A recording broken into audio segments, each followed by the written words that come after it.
What happened to the DIY YouTubers? And just crafting in general. I remember thinking back to when I was much younger, and I used to be the DIY queen. I used to make everything, literally every single thing, my own clothes, my own bags, my own room decor, my own phone accessories.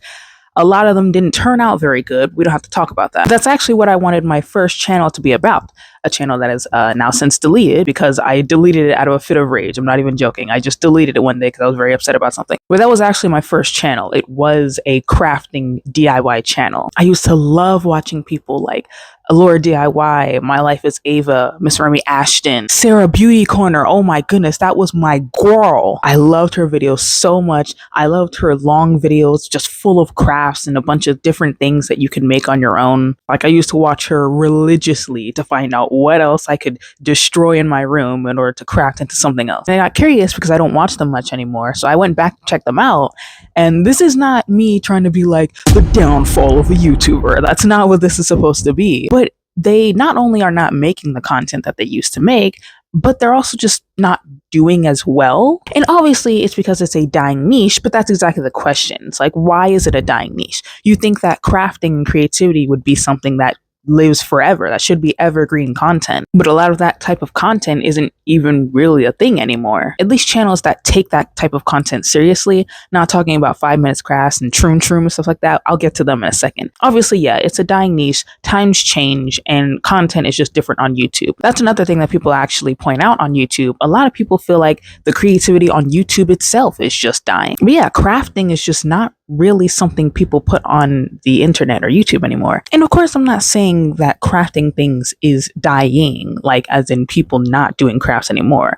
If you go on shorts or TikToks, you'll find plenty of people who do things like crocheting or make these really cool art mirages. I don't know if mirage is the right word. It's probably not. But they still showcase their talents and their little creativity that they have. But it's showcasing it, and normally in like really short digestible content of a TikTok or a short, or it's really ASMR. That's the thing. A lot of the crafts are like, they're more focused on the ASMR aspect of it than like the actual craft itself. So while people are still, of course, doing crafts, the urge for people want to look for that type of content to teach them how to be that way seems to be dying, if that makes sense. It's more so people just want to watch you do it because it's comforting or aesthetic, but they don't actually care to do it themselves. And while obviously the internet is not completely representative of real life and real people, it definitely still says something about people's lives. Because if craft channels aren't doing nearly as well as they used to in the past, that means people are not showing as much interest in them. 5 minutes crafts being a perfect example of this. You may not know, but when I was younger in my hyper DIY phase, 5 minute crafts actually used to be pretty decent. Yeah, sure, they had their strange crafts in there, but I actually liked a lot of them and did a lot of them when I was younger. Nowadays, it seems like they're really just trying to troll because they have nothing else to latch onto, because the only attention they get is from other YouTubers reacting to their nonsense instead of actually what they made their channel for, which was to be a craft channel. So it's clear that people just aren't interested as much anymore. I feel like there's plenty of reasons for that. One huge reason just being overconsumption and a constant want to buy. Hi, it's the next day because I didn't have time to film it all in that one take. Anyways, let's continue. One possible reason for this is that maybe just because shopping and getting the little knickknacks that you want is just a whole lot easier than actually making it. Things like Shein, Temu, TikTok Shop, etc. Sites where you can get those little decoratives and knickknacks. That's normally the kind of stuff that you craft. At least that's what I crafted when I was younger. A lot of times when I see crafting videos on YouTube, they're very short. Like they're short, quick, put it together and done. So the little feats of creativity, like little crafts here and there, seems to be taken over by the ease of shopping online. When Temu blew up, all you saw was Temu hauls with not only clothes, but just little things like accessories for your purse or decoratives for your school supplies. Small things that aren't really needs, but they're just kind of fun to have. And realistically speaking, probably won't last very long, or it's going to break, or you're going to forget about it. And of course, we see this huge overconsumption craze going on, hence the reason why people start doing underconsumption craze, which I've talked about both of those things. But obviously, there still is a lot of pleasure to gain from buying something. And with all these stores where you can very easily buy these types of things online, it makes sense why people don't really want to take the time to make little crafts when they can just buy them and get them shipped to your door in like a week. And obviously, when you don't use a skill very much, it starts to die. So getting more comfortable with buying little crafts instead of making your own crafts, you just start to lose interest and lose the skill and blah, blah, blah. There's just no need to make stuff if you can buy it quicker and easier. Which also just brings us to the other point of everything needing to be faster and easier, and that could also stunt the passion for creativity. We want things faster and easier, right? Essentially, we want things to be efficient. Like, yeah, efficiency is great. We always want that, especially for a business. Efficiency is a good thing. But like every single thing nowadays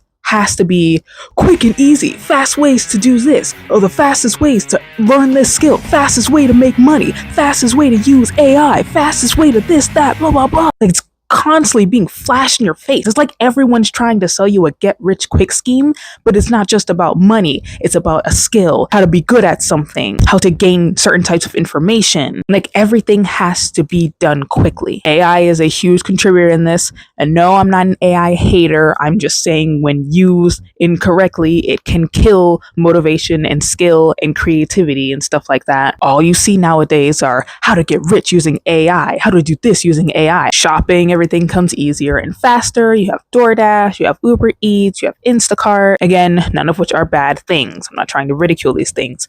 I'm just stating a matter of fact that these things are obviously made to get things quicker to you. Even success itself is made to seem like it can be easy. Kind of going along with those get rich quick schemes, blowing up on TikTok. That was the biggest craze. I mean, it still is. But when people like Charlie D'Amelio and Cabby Lame and all these people were blowing up for practically no reason, everyone started seeing, hold up, I can do that too. You mean I can just do a little dance or point something very obvious out and I can be rich and famous? It's like even the very aspect and concept of success can be given to you quick and easy. All you have to do is follow these 5 tips. Starting out a YouTube channel is always really interesting because when you try to watch videos of people trying to help you to grow and like how to grow on YouTube, I fell victim to all these videos as well. All you get is how to grow your channel, how to blow up in only a month, how I got 1 million subscribers in 1 month. Nah, it can happen. It can. I'm always looking at other YouTubers who started very recently and they're doing way better than me. And I'm like, what the heck am I doing wrong? You're not doing anything wrong. You're doing something different. So while, yeah, sometimes success can come very easy, you shouldn't be striving for that sole purpose, right? It's still a journey you have to take. Wanting to put effort and hard work into things nowadays seems like a nuisance, like the work smarter, not harder mantra. But essentially, when you think about it, both is really important. When you say work smarter, you just mean don't do the work at all. Then you're not working. And the end result of, monetary success, fame, popularity, money, all of that is the end goal. Now I'm gonna get philosophical with you for a second. This is me putting my hand around your shoulder. Just envision me grabbing your shoulder, not in a threatening way. I'm trying to be friendly right now. I think the biggest misconception about the statement, you can't get anything that you want in life without hard work, or you have to put in hard work. Hard work alone does not guarantee success at all. It's one of those statements where there's a half truth to it. It's like it's right, but you're missing something. Hard work alone cannot guarantee you success. This is something I recognized when I first started my channel. I thought that if I put in so much hard work and I made sure I did my tags and I made sure I uploaded consistently and I tried so hard on my videos that I would blow up and be a really great YouTuber. That didn't really happen. I mean, don't get me wrong, I'm definitely doing better. I just hit a milestone of 10,000 subscribers, which is really cool. So I'm doing better. I'm progressing.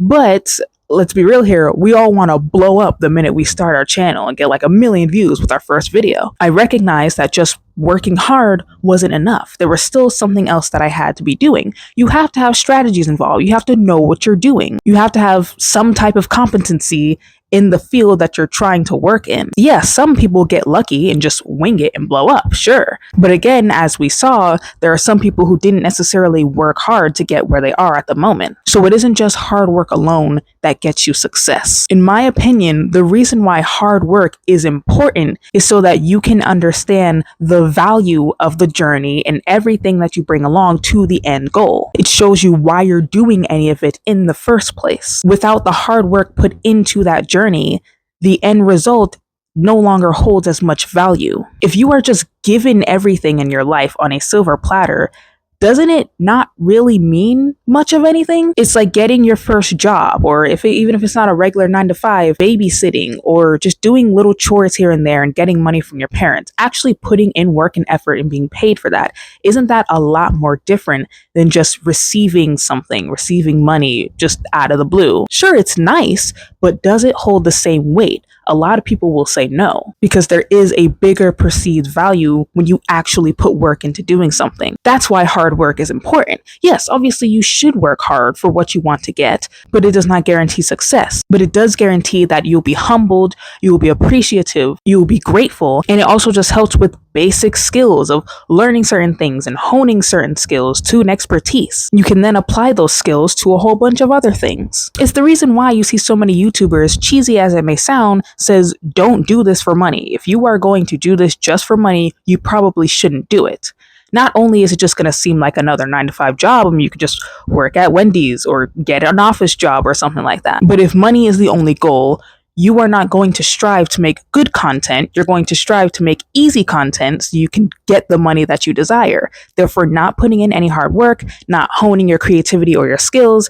And then it's just going to be like, well, what's the value of the end result then? For everybody, that may not be the case. For everybody, it could just be like, I don't care that I'm not putting in work. Like, they like that. They like the laziness. But I would just like to argue that, generally speaking, human nature simply doesn't work that way. At some point, there's like a moral compass that it doesn't feel right having everything handed to you. Like I said, I want you to think back to if you have a job right now, or when you've gotten your first job, or when you've ever gotten paid for the first time doing something, or when you've ever completed something on your own and you could look back at it and be proud of it.